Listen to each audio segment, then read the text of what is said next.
Exatamente. Não é isso? E aí existe também uma situação, a gente já debateu isso aqui até com alguns pastores já. Existe também uma cultura da honra, que só honra...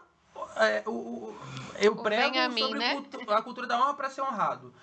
A gente começa... Eu sempre falo isso. Quando alguém vai falar sobre cultura da honra, a gente tem que tomar muito cuidado, porque é uma linha muito fina para a gente começar a falar heresia. E o que vocês estão falando, e é tão legal ver pastoras, líderes, mulheres influentes falando sobre isso. Porque, na verdade, assim, a gente começa a fazer essa separação de clero e baixo clero, os leigos ali, e, na verdade, a gente entra muito nessa linha de, olha, vocês não podem me repreender, olha, vocês não podem falar isso, vocês não podem discordar, porque vocês precisam me honrar, olha, por mais que haja qualquer tipo de situação, vocês precisam estar sempre submissos eternamente aqui e tudo mais. E aí é óbvio que a gente precisa honrar. Cristo nos ensina isso honrando aqueles que até nem honra tinham. Né? Quando Cristo abraça as pessoas que nem honradas elas eram. Então nós precisamos honrar as nossas autoridades. A Bíblia, nós precisamos orar, inclusive, por elas. Mas não podemos ser Urias, que vai pra frente da guerra e se mata, né? Ou seja, deixa alguém matar.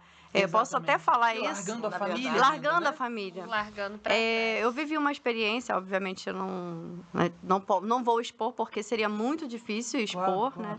Mas eu vivi uma experiência dessa parecida porque eu tive uma liderança opressora. Uma liderança onde no início era uma coisa, ou seja, no início era muito, muito amável, muito...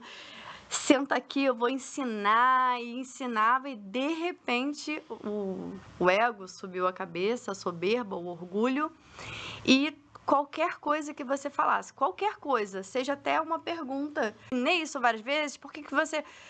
ou então, por que você ainda não me trouxe meu copo d'água? Tá doido? Por que você ainda não botou... Esse tá doido, foi muito bom. Tá doido. Por que você ainda não botou o meu prato? Gente, tô falando de coisa que aconteceu. Acredito. Muito absurdo. Por que você ainda não botou meu prato de comida? Não vou orar por você hoje, não. Então, assim, coisas sérias que quando você rompe, primeiro que você fica meio assim, meu Deus, será que vai ter outro homem de Deus ou outra mulher de Deus tão bom quanto aquele? Você descobre que vai ter. Que existem muitos homens e mulheres de Deus maravilhosos que estão espalhados. E que talvez aquele nem era. Eu vou dizer que se perdeu. Só pra não ofender, eu vou dizer que se perdeu, mas é muito triste pra mim. Porque eu vi como era e vi como ficou. Entendeu? E esse ficar era uma manipulação tão grande, tão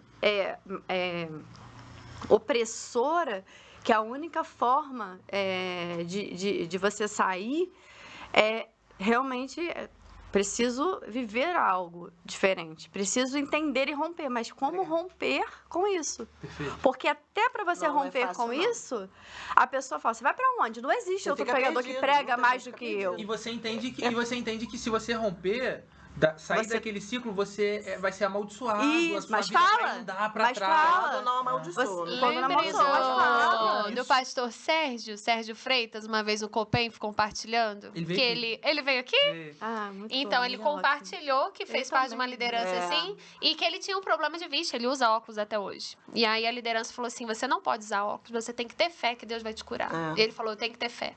Ele falou que tirou o óculos, Não ele via trabalhava no centro do Rio de Janeiro, né? Poder Judiciário, alguma coisa assim. E ele guardou o óculos na gaveta.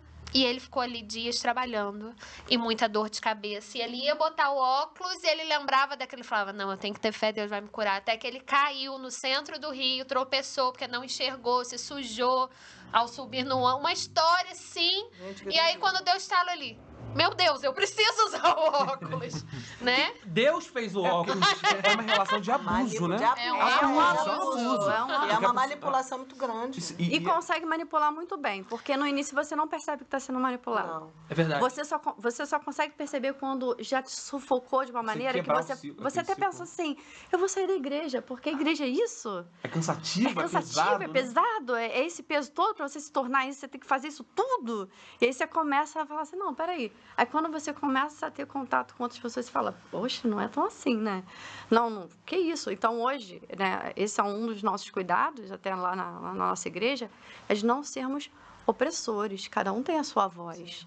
Mesmo que não seja a minha voz, mas tem que ser voz de Cristo, vamos colocar assim, né? Que a gente também não pode se perder nesse sentido. Mesmo que não seja o jeito da pastora Caroline, e não precisa ser, porque o jeito sou eu, ela é uma outra pessoa e ela pode falar.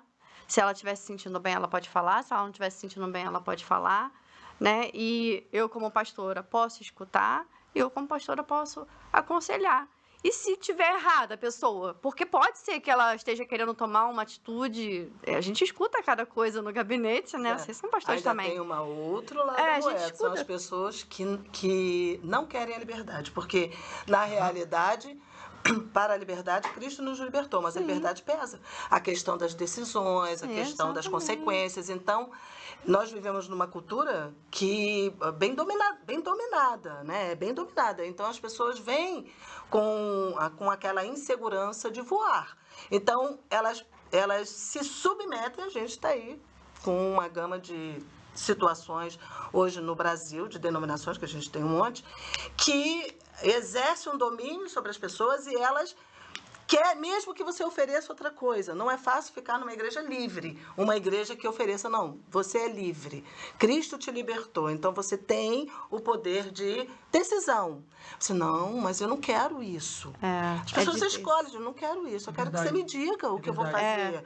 Porque eu não posso decidir sozinho, como é que eu vou fazer isso? Eu não quero.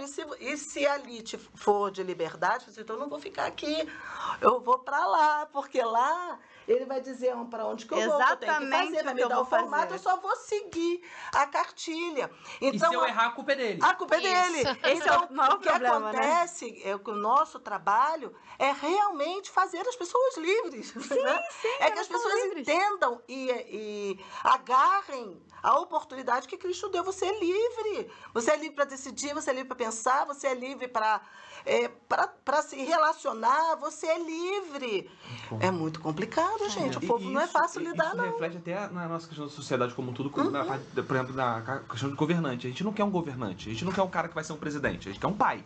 Um cara que vai dizer o que a gente pode fazer, o que a gente não pode. A gente tá muito preocupado com pautas assim de costume, Moralidade. de moralidade. Exatamente. Preocupado com coisas. Aonde que o povo é mas calma aí, manipulado? Isso Na aí a gente moralidade. ensina em casa, isso aí a gente ensina na igreja também tem A gente essas tá pautas. terceirizando pra Tá igreja, terceirizando. pra Terceiriza polícia. as funções. Então, isso é pra todo mundo. A culpa é de todo mundo, menos minha, entendeu? E isso é muito perigoso. As pessoas hoje acabam se tornando dependentes. A gente tá virando todo mundo massa de manobra. Hoje todo mundo, A maioria. a É pessoa isso aí. tá se colocando na posição de ser massa de manobra.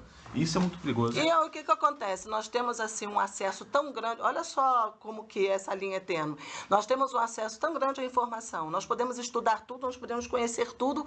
E isso está trazendo mais insegurança às pessoas. Verdade. Elas estão mais inseguras porque elas não sabem discernir, hoje não sabem criticar, não sabem debater, não sabem reconhecer quando uma matéria, porque hoje passa um monte pelo WhatsApp, quando uma matéria está manipulando a cabeça dela. Verdade. Entendeu? Verdade. E as maiorias, tá? Pega uma parte, pega assim o rabo do elefante e